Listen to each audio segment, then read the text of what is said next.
Hey, Next Economy Now listeners. We're excited to announce that registration for our fall cohort of the Next Economy MBA is officially open. Beginning September 22nd, this 9-month facilitated learning journey was created for listeners like you, the entrepreneurs, artists, community leaders, and other folks on the front lines of the Next Economy movement. Based on our 15 years of experience working with over 350 different social enterprises, we'll explore the pitfalls of the business-as-usual economy and dive into key business principles from a regenerative and equity-centered lens, all while fostering the community and connection we need to stay resilient, inspired, and motivated in our movement to create a world that works for all of us. Interested in learning more?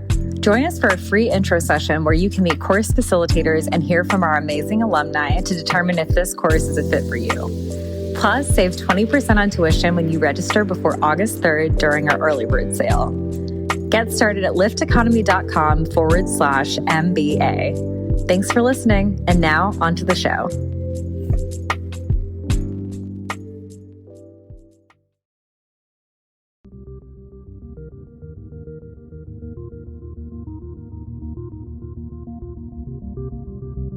Welcome to Next Economy Now. The goal of this podcast series is to highlight the leaders who are taking a regenerative, bioregional, equitable, democratic, racially just, and whole systems approach to creating the new economy. Hello, my name is Erin Axelrod. I am a partner worker owner at Lift Economy, and my guest today is Sue Dennett. Sue is a permaculture elder and local food pioneer who's been plating up change since the 1980s. Sue lives at Melliodora, the internationally recognized permaculture demonstration site in central Victoria, Australia, with her partner, David Holmgren, permaculture co-originator, and a cast of goats, chooks, as they say in Australia and US, chickens, bees, orchards, gardens, and exchange-based households. We're so honored to have you on the podcast, Sue. Good morning, Erin. It's nice to see you.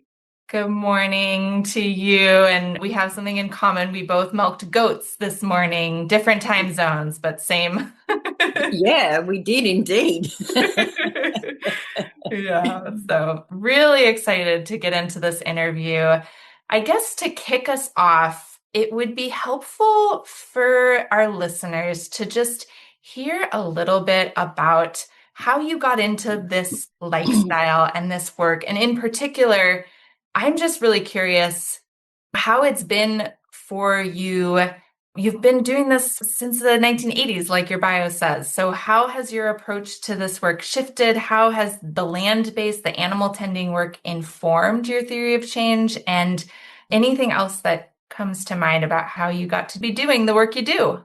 Well, I guess having grown up just after the war, I was born in 1947, so not that long after the end of the Second World War. And all the people around us, everybody did a bit of self-sufficiency. My mum made all our clothes and we had chooks down in the backyard and my mum grew a lot of vegetables, etc. So that even though as a kid and then growing up and moving to the city where we didn't have those things anymore, but even before that I wasn't particularly interested other than being immersed as a child.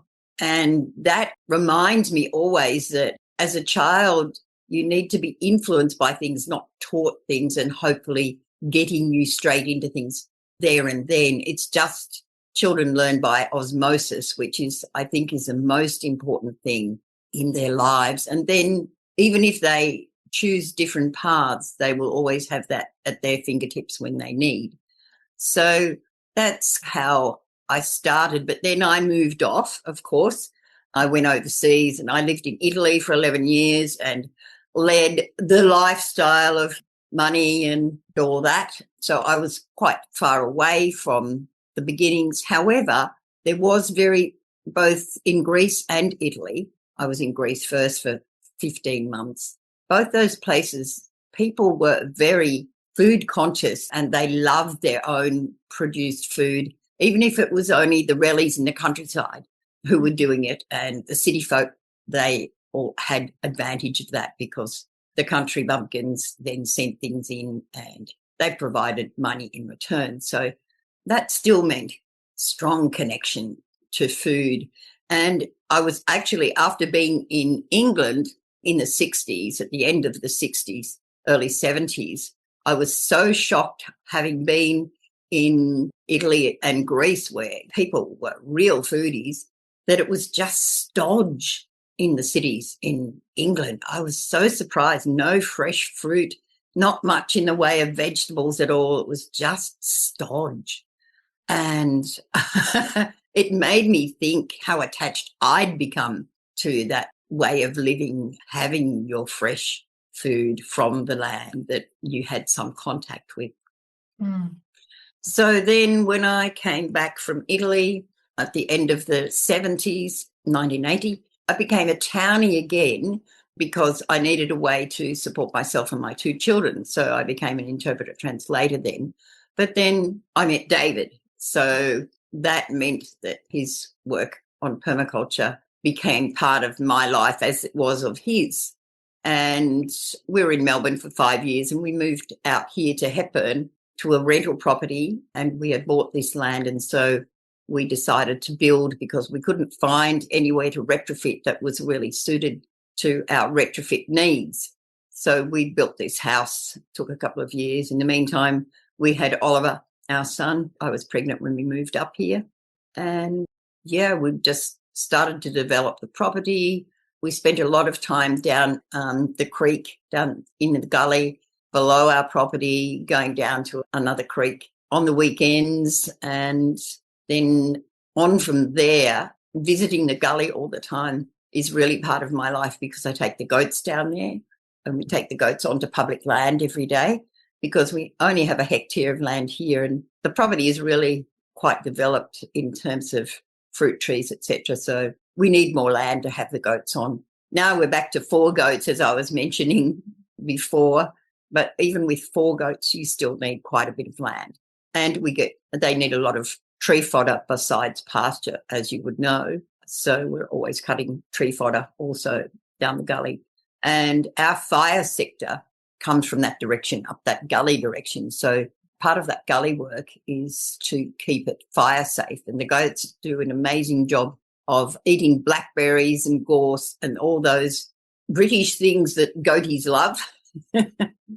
So over the years, I guess, it's been a fantastic place to raise children. And now that I don't have any small children around, I feel pretty sad because I know how much kids love all this stuff. And it pains me immensely to see kids, as I see them, jailed in school every day, having to sit down at desks, etc., and do things they may or may not be interested in. In fact, I think that 75% of children don't thrive in schools. They don't learn through that rote or intellectual way. And there's too much emphasis on that. So, yeah, not having any children directly around is a bit painful. Yeah, I can see that. And part of this particular interview series, that's a part of our larger interview series on economy, is around the cultural underpinnings of transforming primarily affluent world culture towards a culture that is conducive to raising the type of children that are going to be adapted in resilience and energy descent future. And so I'm really appreciating your willingness to come and share. And I'd be curious if you could share a little bit more about what are the other domains of like the household economy that you are responsible for, that you manage, just to give our listeners a bit of a picture of your day to day and like how your work plays out in the sense of that home economics aspect. Yeah. Well, when you live and work together a lot in a partnership, then you need to have separate domains. We found that essential over the years. Otherwise, I think one of us would have murdered the other in 40 years. So my domains are inside the household, the food and animals, and David's outside and all the plant realm. So our focuses are really, he's a real plant person and I've always been a real animal person all my life. So that's a great thing to discover, that those complementarities. And it looks like classic gender roles in a way, because I'm inside and I do all the house stuff, but that is by choice. And I think that's what we do have to remember, that as long as things are by choice and we don't feel like it's drudgery, then I think those classic gender roles are great. So basically, the food that I want out of the garden, or the food that is ready out of the garden, comes into the kitchen and I prepare that. We have 2 other dwellings on the property, and we have people in those, young people who work 2 days a week out in the garden in exchange for somewhere to live and food from the garden, including goat's milk and eggs. So on those 2 days, those people also have lunch with us. We eat all together, which is really nice. We've got a great bunch here at the moment. We've just said farewell to a couple who were here for 6 months and then came back and were sharing house in one of the households with another couple of guys, and they've just left and gone back, hopefully to go back onto his family farm and get things cracking there. But I think they're quite connected to the community here, because that's one thing we do have, and that's amazing community here, based on that downsizing and not wanting to work 7 days a week or even 5 days a week to earn money so that you go and buy everything. So it's really exciting. We don't go out to eat here other than to each other's houses, or you might have a potluck at the lake or somewhere like that. So we're really, really lucky here, and there's a lot of food production around here as well. So we have no shortage of the things we might want, and having relationship with those people who grow around here too, which I think is an essential part of life. You don't need to be self-sufficient. You need to be community sufficient. And over the years, that's become a much more strong message. So at one stage, we had a farmer friend who lived 15 k's away who would do veggie boxes for us, and this was the drop-off points here. And so once a week, he would deliver a veggie box with whatever he had in season in there for a set amount of money, and people would buy that veggie box very cheaply. Still had the farmer's dirt on it, unwashed, so that meant it was cheaper. And if you could only get one size box, and if that was too much for you, you found someone else to share the box with. And then I started to do bulk foods of dry goods and put them out on the table in smaller quantities, because people were buying such small quantities of things, and depending on the supermarkets that I consider are the enemy of the farmer, of the producer. So trying to educate people to buy larger quantities of food, and where possible direct from the grower, with a little help either of food co-ops or bulk buys. Yeah. We were very fortunate to have David on our podcast as well. Like, this is years ago. And there was a quote that I want to bring in and hear more a little bit from you. He said, "The household is an economic system, but our households are weaker, more fragile, and ironically too small to be very self-reliant. There's too few people living together."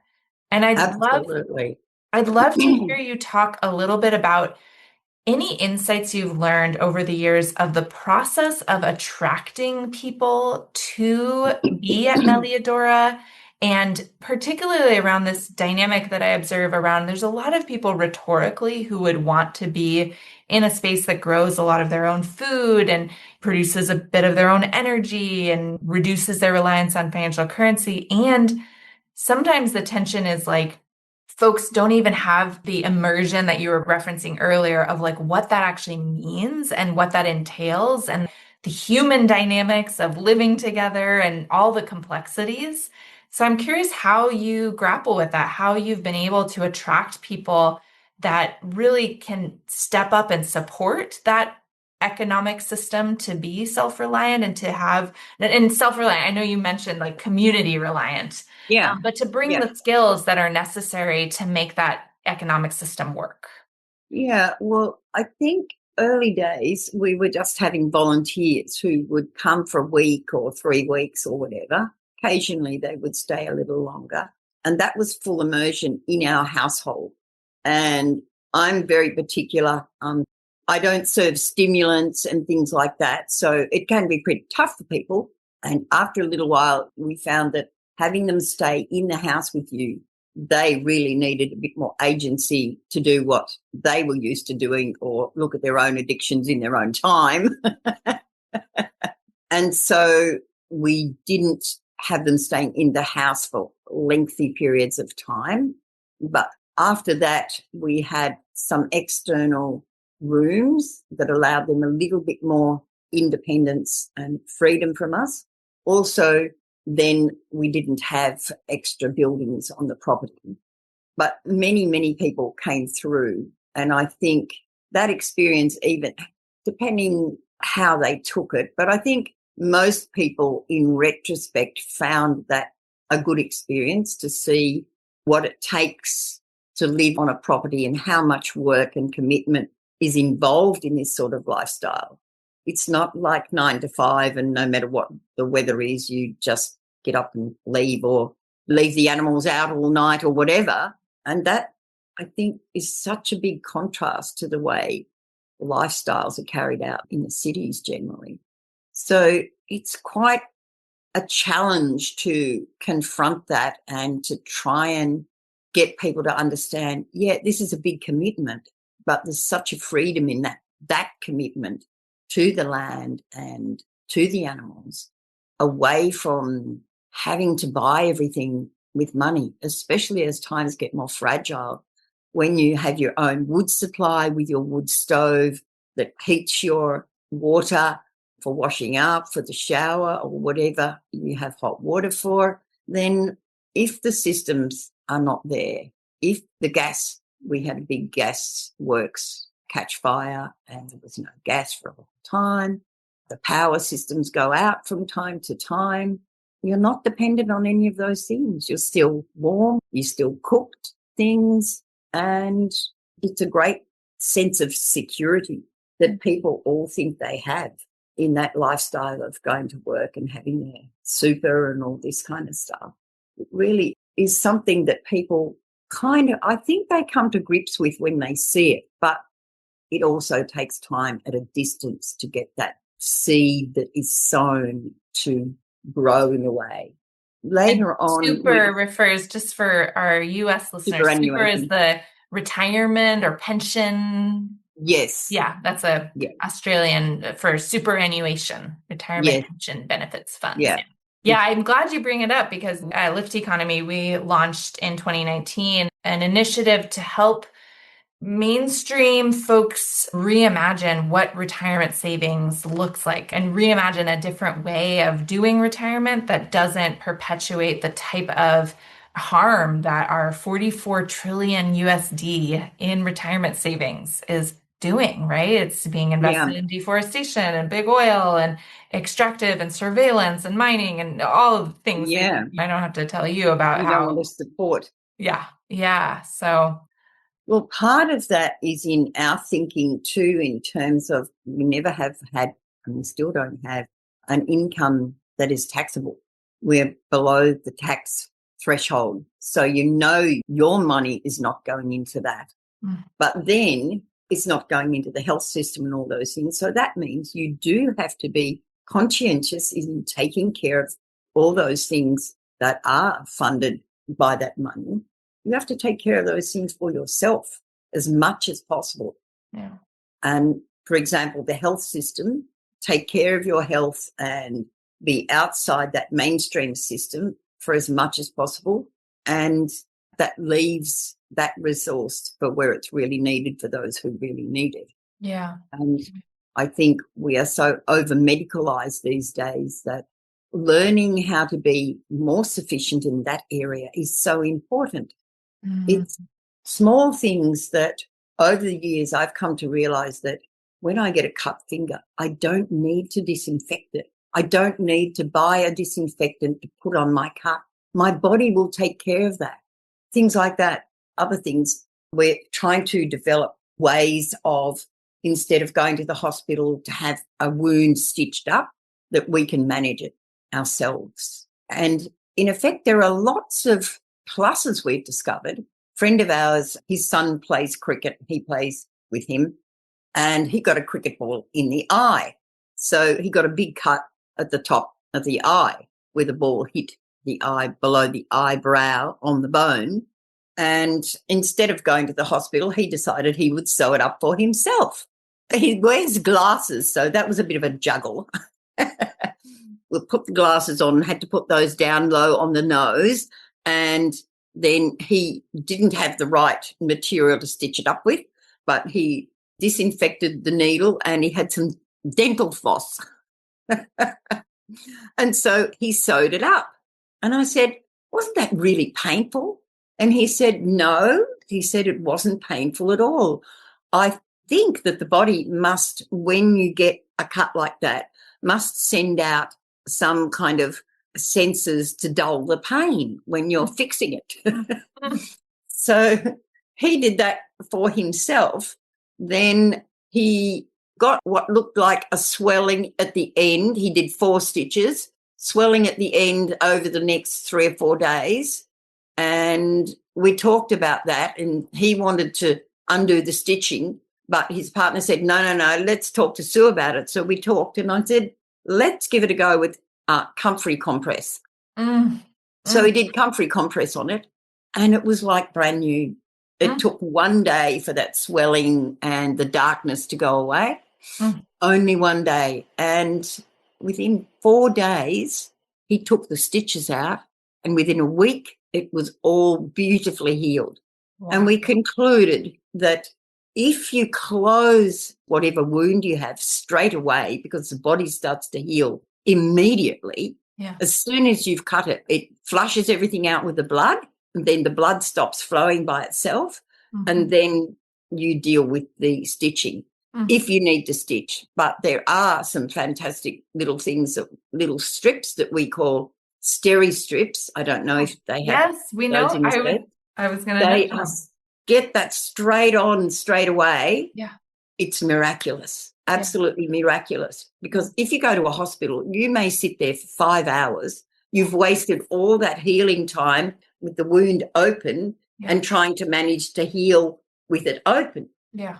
So if you can close it straight away, it's miraculous. Wow.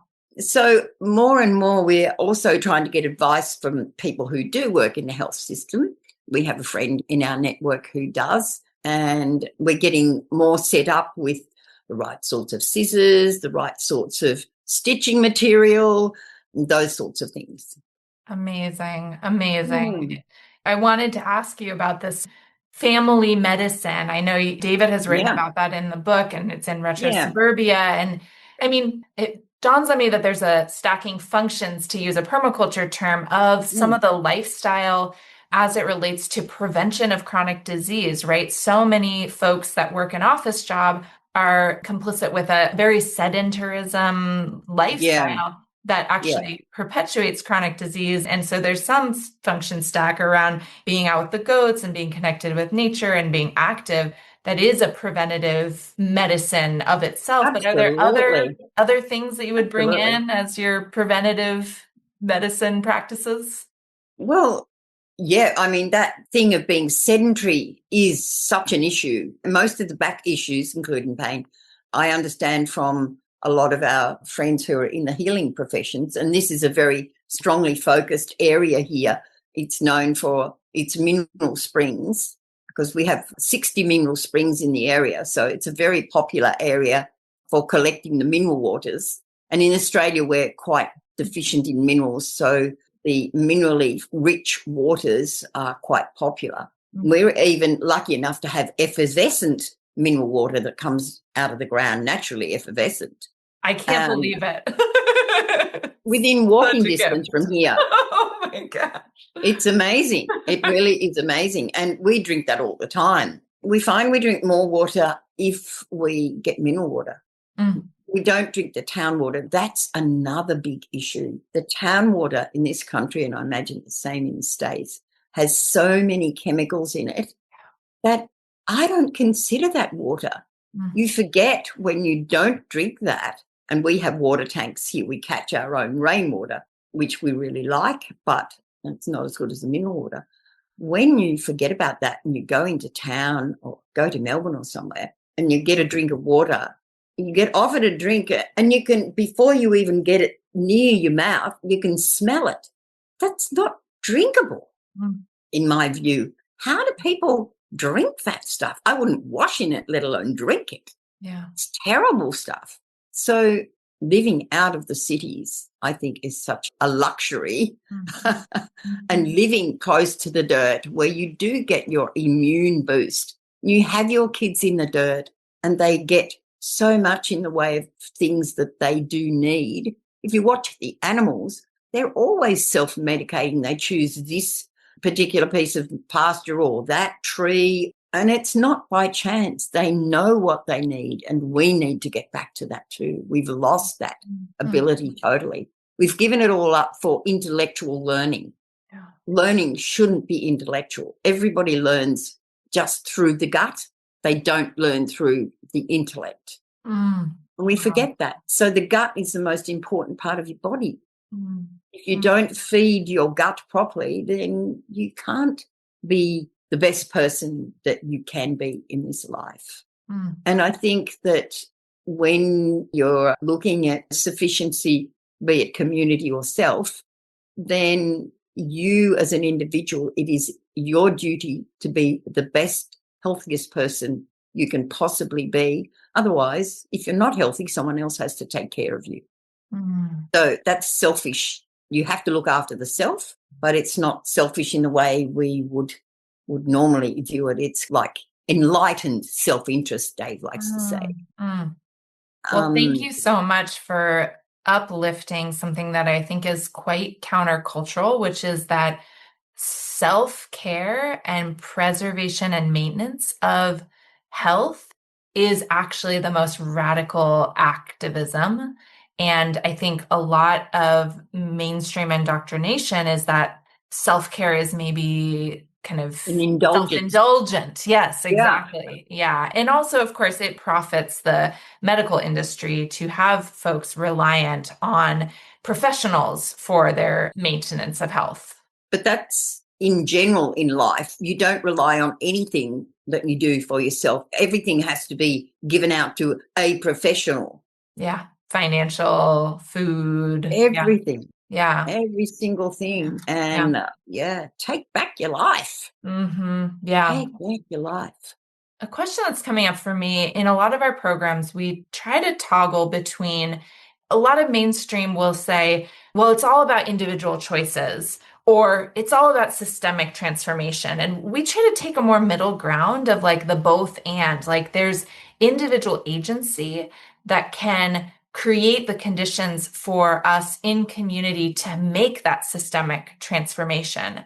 I'm just curious how you think about that. Yeah, the systemic transformation must always come after the individual transformation, in my view, because in effect, you need people to trial it. You need the R&D done. And who can do that better than those on the ground that, like we have a compost toilet there in the shed that's just a bucket system. We've had it there for nearly, it'd be 35 years now, and it's not legal, but in effect, that's R&D that costs nobody anything except us that implement it. What better R&D is there than that the authorities can then come around? If there are more examples, you don't come and punish people for doing that. You encourage them to do it and you get the results. Yeah. So those sorts of things are essential. So the more the better that you do that's experimental. And if you do get sick from something, that's just you. Like if in a big system you make a change and something goes wrong, a lot of people can get sick. Like your water tanks, if you're not managing them properly, or if you're not managing your wood stove and you're getting a lot of creosote on the roof from the bad burning and the pollution, then the rain will come down and wash that into your water tank and you'll taste the creosote in the water.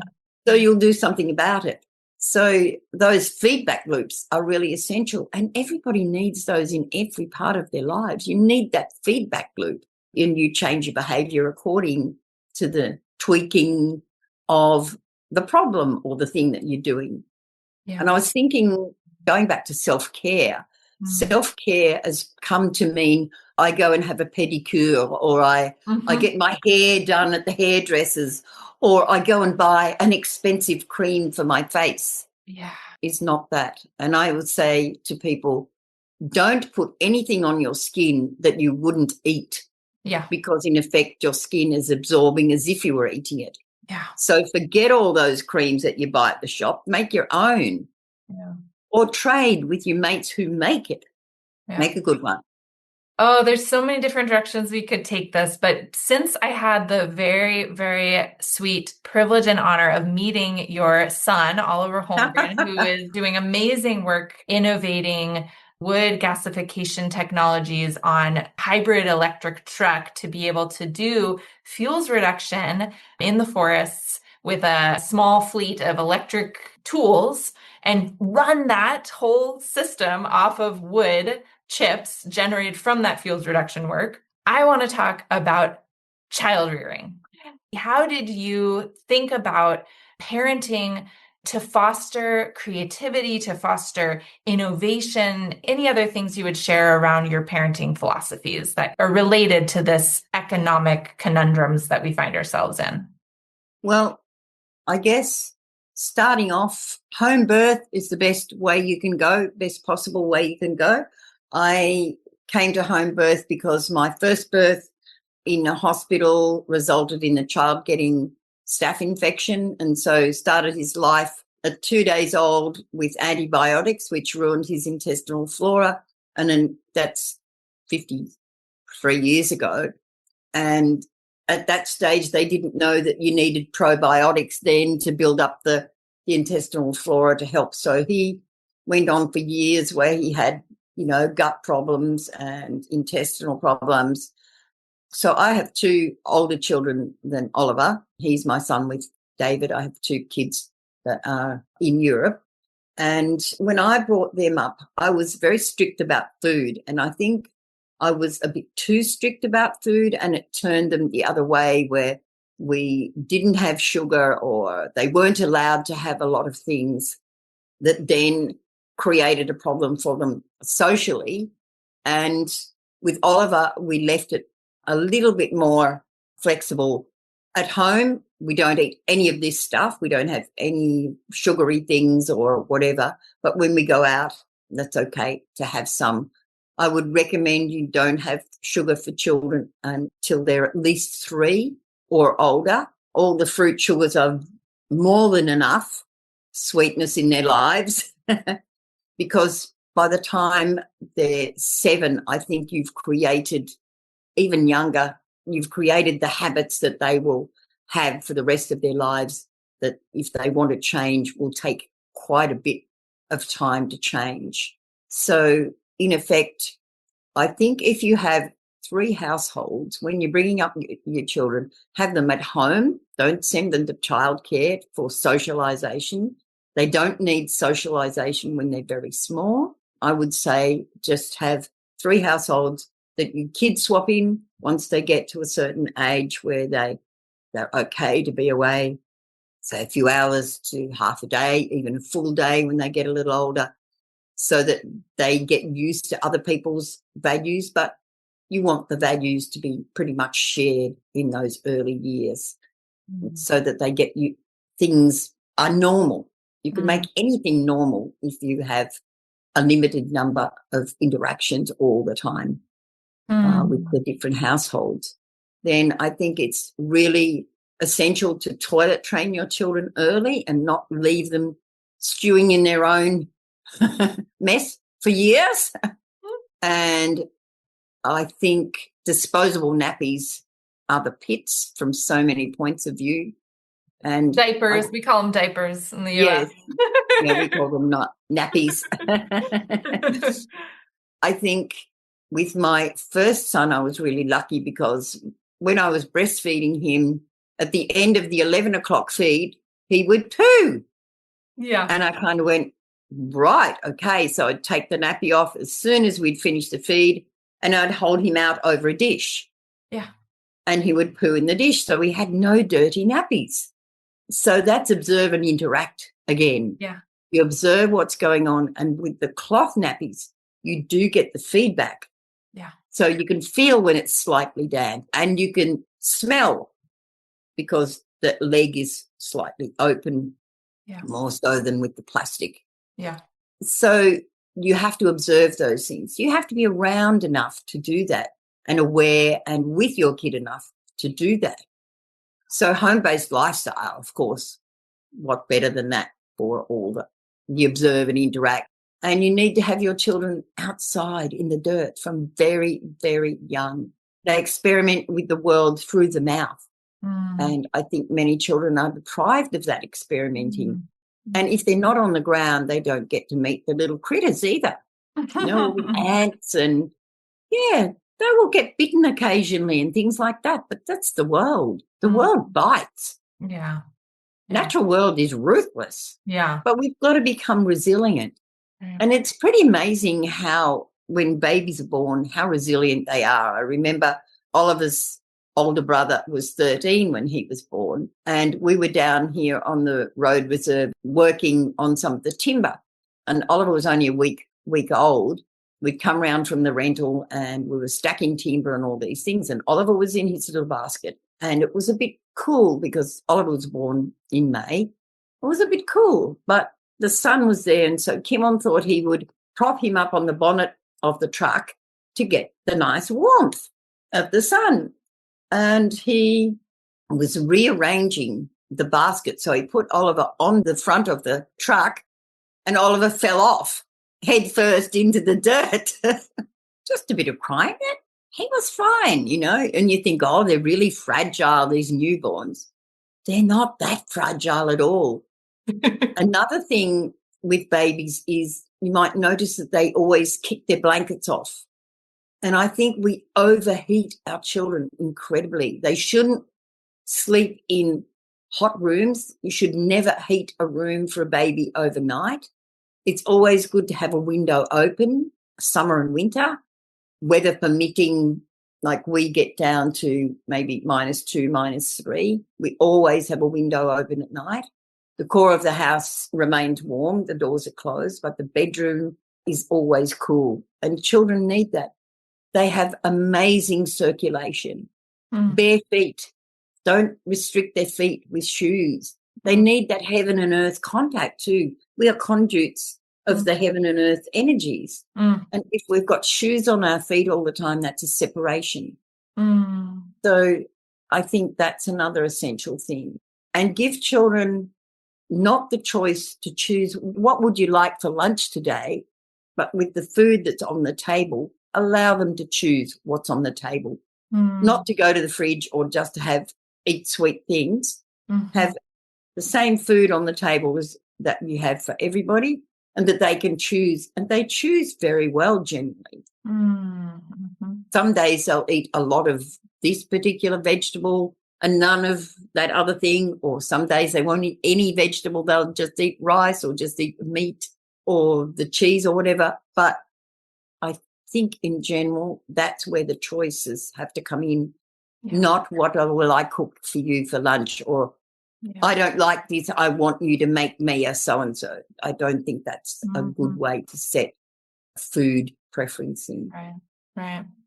Clothing, underclothes rather than overclothed. Hands, for babies, hands and feet always should be coolish, never hot. Natural materials in clothing, not synthetics. One thing that's coming up for me is that, I think there's an economist, Marilyn Waring, who talks about, what is it? If women counted just all of the work that goes into managing children and food and cleaning, and if that were counted, it would be this magnanimous amount of money.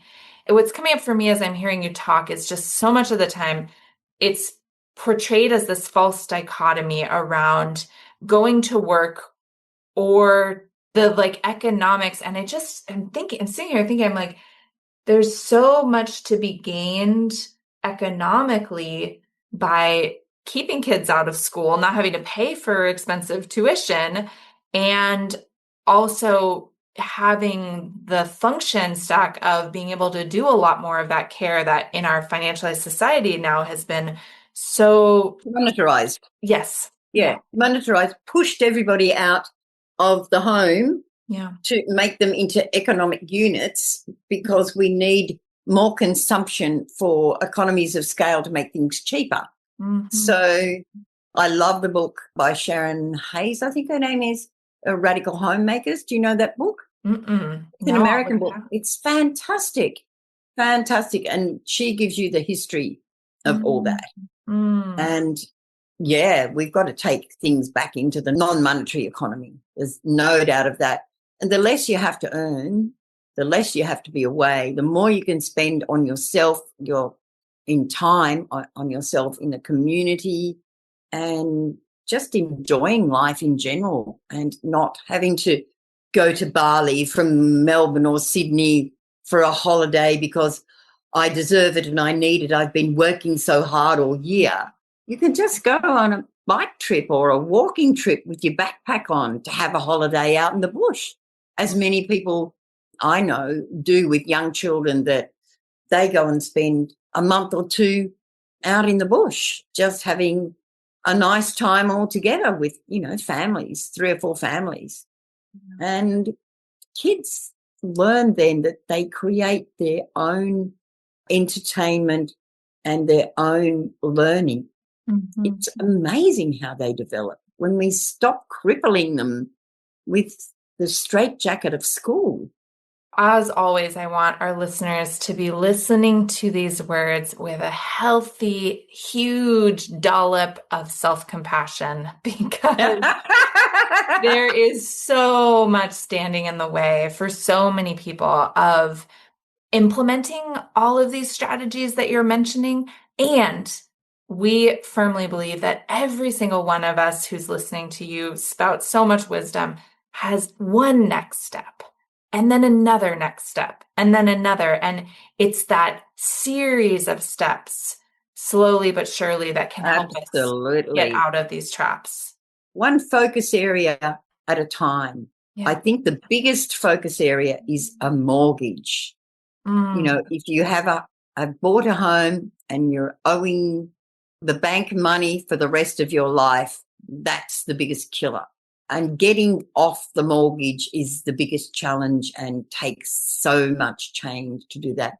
We're so tied to owning our own properties that it's such a big step to get away from that. We need to learn how to share. Those of us who have our properties, like us, we need to learn how to share. And that comes back to the human interaction, the thing that we know least well how to do, especially in this country. We really want our independence. We're used to being pioneers. Once you got out into the colonies and you were released from the slave labor, then people went out into the sticks and had very tough pioneering lives, but they wanted to get their own piece of land. And I think that's very strong. But the independence comes from not having a mortgage. But small steps, just find a little area of your life that you can make a change one step at a time, as you say, and that life is a journey and you have to enjoy it. You can't just be focused on what you haven't got or what a hard life it is. You must choose something that will give you satisfaction when you've made that small change at a time. Artist is Family, Patrick and Meg, have done that brilliantly. If you know of them, they are another family. Listeners, you can look them up online. Artist as Family. They have done that in a way that's been really exemplary. They chose, the biggest thing they chose in the beginning was they looked at how much they were spending on a car every year. And then they decided how they would get rid of their car and how much they would save and how much extra time that would give them not to go to work. Mm. And so they spend, I think, about 30% of their time in the monetary economy, and the 70% is out of the monetary economy. So that has been done by, as you say, step by step, small things. So they would take their area of focus, do their assessment of what it was costing them in time and money and energy in their lives. They'd make that change of that one thing. And they've done so many things over the years, over 10, 15 years. Wow. There's a burning question coming up for me around, from a permaculture ethics and from a feminine empowerment perspective, one of the psychological loads that I notice myself having in the household is this load of like task prioritization, system creation. Like I have a tiny house that we designed more explicitly that is more easeful for me to operate in. But when I'm in a house that's like a standard single family home, 5 bedrooms, we're trying to do a shared collective house. There's so much about the built environment that is antithetical to the values of permaculture. And I find this psychological load of like, how do I prioritize my time and energy in a system that, isn't maybe conducive to the values? I'd be curious if you have thoughts on like, how do you track things that you need to do and prioritize them and make time and space for them and ask for support and help and delegate appropriately? Anything? Yeah, well, delegation for permies is a big issue because we do everything ourselves. And as Joel Salatin said, oh, you permies, you just make jobs for yourself. You don't know how to create a business. And that's very true. And that's the same with really the household, how you delegate, how you prioritize, etc., is a thing that is a real challenge. I think this, as I mentioned in the beginning, the separation of the tasks makes that easier here. So I guess it's very much an evolution of the systems of prioritizing what has to be done now and what has to be done later, especially like those things that require like bread making or cheese making or something like that require quite a long period of time, but small interventions periodically and frequently. And you get to meld those things. It's just trial and error. It's real trial and error. And in the end, I guess it's hard for me to say how I've done it because then that's just a metamorphosis of the system in itself, It's just tweaking little bits at a time and experimenting, I guess. Yeah. Could you say a few words around conflict, whether that be with children and boundary setting or even with housemates? And what are some tools that you've learned over the years of how to navigate even like the really challenging task in a society that suppresses our ability to identify our own basic needs? How do you cultivate and emotions? What practices have you tried to help people cultivate better strategies to be self-aware around our own needs and emotions, and then communicate that and bridge over conflict that emerges as a product of that societal norm? To start with children, I find that the easiest one because you're the dominant person. And I think with children, it's necessary to set boundaries. Children expect boundaries, and their experimentation is, okay, where's the boundary today? And so they're stretching to see where their elbows reach today, every minute of the day. And you have to, as they're getting bigger, then you broaden the boundaries. But if you set a boundary and you say there'll be consequences if that boundary is breached, then you should make sure that those consequences are there. Negotiate those boundaries, but be strict in if you say there's a consequence, then that should be enacted. With people, as I grew up in our household, my mother didn't want you to really express your opinion unless it kind of agreed with her. So I learned to, be quiet, but to glare at everybody and to snarl at everybody. And those emotions were all so badly suppressed. And then one day they would all blow up. Mm. And I never learned how to express any of those basic emotional needs to be heard. Mm. And I think that I didn't really start to learn how to do that better until we began the Friars Forest community. Mm. And that there where we have 11 lots where people live and, each lot has at least a couple living on it, then you have to learn how to do all those things. And so we would have conflict resolution meeting that we used to call a safe house once a month, that was facilitated by a woman who did that sort of thing professionally. She was one of the community members. And that you set some rules as to how to communicate. And the safe house was only for talking about the emotions that you felt, not the issues that we'd been dealing with, where you would get angry or disappointed or whatever it was.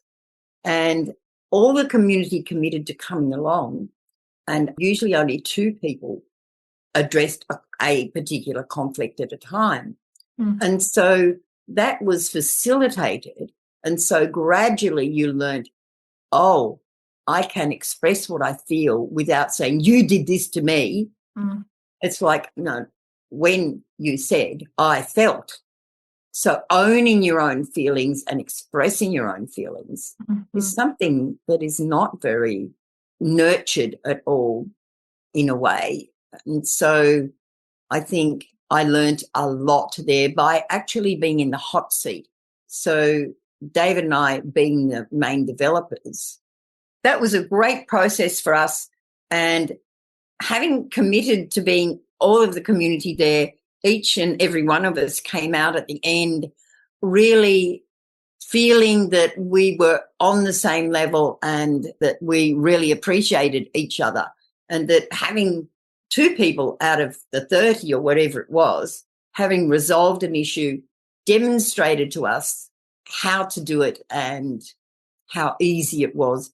And one of the commitments that we made was, when you have a problem with a person, only talk to one other person about your problem before you go and address that problem with that particular person. And that's a pretty hard one to commit to, but gee, it's effective, really effective. That is an essential part of our everyday learning, I think, how to communicate to people, to set your boundaries, to say, no, this is what I can offer. I can't offer any more than this particular thing or amount of time or whatever it is. And people are happy with that, because how do people know what you can do if you don't tell them? And I've been running the bulk food network, you can say, for quite a lot of years now. But now that I'm a lot older and we don't have the veggie box drop off anymore, our farmer friend was killed quite a few years ago. So that was a big shame that now that farm is not productive, and there's no one there doing that work anymore, apart from having lost our friend. But what I focus on now is larger quantities of bulk foods, where I relate directly to the farmer and get big deliveries brought here. And I can say, this is what I can give. And, I set my boundaries, and people are very happy with that. And they're very appreciative of that, because they know that you're going to say what you think. And I guess I'm a very upfront person, and I'm abrupt a lot of the time, I guess. But, that's a downside. But it also has its upside, where people know what to expect from me. I say what I think. Wow. Thank you so much for closing us out with just your experiences with conflict and the systems you've set up to plan for that and design for that. And actually, it was really empowering for me to hear that, like, the process of living together is the medium, is the message, or the process is the point. Yeah, the process is the point, really is. Yeah. because it's scary. So much of the time I feel like we need to have all the systems figured out before we live together so that, people's emotions and lives don't get hurt. And, of course, some level of that is really good expectation setting. And we can't makes us more resilient, really. Yeah, I guess what I'd say also was when my greatest fear, I think, of that emotional stuff was that if somebody criticized me as I was growing up, that I would physically disintegrate, which is really strange, which must have come from some kind of early trauma or something. And it took me so long to realize, no, what they're criticizing is your behavior. Behavior you can change anytime. You're not going to physically fall to bits. So once I got to that point, it's like I could start to relax, but it had been with me for so long that entrenched behavior was part of my whole being. And so it took a very long time to relax into the fact people are just criticizing what you did. And you can accept that or not accept it. And it's not going to hurt you. It's not physical disintegration, at stake. I love that learning framing. It's, all feedback is just something to learn and all of it is malleable and changeable. And that might also say that criticism of you might say something about that person's hurts. Where that comes from might come from a place that you might even recognize. And so not to take that at heart, but identify with that. Yeah. Yeah, my mom, I feel like I want to bring her into this conversation for a moment. She's in the spirit realm now, but she used to say, you spot it, you got it. Yeah. I think that's right. Yeah. Well, Sue, this has been a delight. Is there anything else you'd like to leave our listeners with as we close our conversation? Just to enjoy that journey and make sure you're out in the dirt. For me, I get up in the morning because I've got my goats. Yeah. Aren't they great? They really get you out in the dirt. Okay, well, I am being beckoned by my daughter to get out in the dirt now. To get out in the dirt. The garden now. Absolutely. But, thank you so much for making the time, and we'll talk again soon. Take care.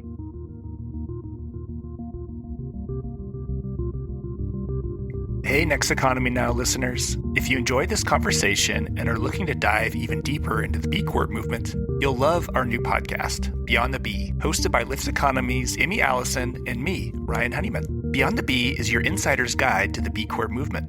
You'll learn about the new B Corp standards shaping our community, how the B Corp movement is navigating the various tensions and challenges of growth, and how businesses like Patagonia are putting their commitments to people and planet in practice. Check out our latest episodes and free resources at lifteconomy.com/beyond.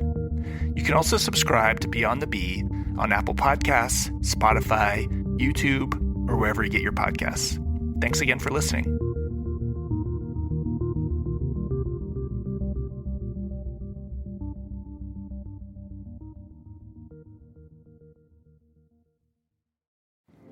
Hey, Next Economy Now listeners. If you haven't gathered from our podcast already, we're really passionate about helping to build a future that works for all of us. If you share that passion and are looking to deepen your practice, we want to share a few ways to connect and learn directly with the Lyft Economy team. You've likely heard of the Next Economy MBA, which we started almost 10 years ago and have trained over 800 alumni through the fundamentals of business design from a regenerative and just perspective. New this year, our Next Economy Fund will embody our values of democratically allocating resources to Next Economy entrepreneurs that are part of our alumni network. We've also launched 2 trainings that came directly out of our MBA community's desire for more in-depth skill building around 2 key topics: organizational leadership and personal life design. Next Economy Leadership is a workshop series designed to help culture leaders at purpose-driven organizations move towards full embodiment of their values. And Next Economy Living is a 6-month training designed to help everyday citizens and consumers take actionable next steps to transform their local communities to align with a future that works for all of us. You can hear about all of these offerings and other ways we're supporting the Next Economy movement at lifteconomy.com/next steps. We deeply appreciate you being a listener of our show, especially in a cultural moment when attention and community are hard to come by. We're amazed by the community of folks we get to learn alongside through these offerings and hope you'll consider joining us.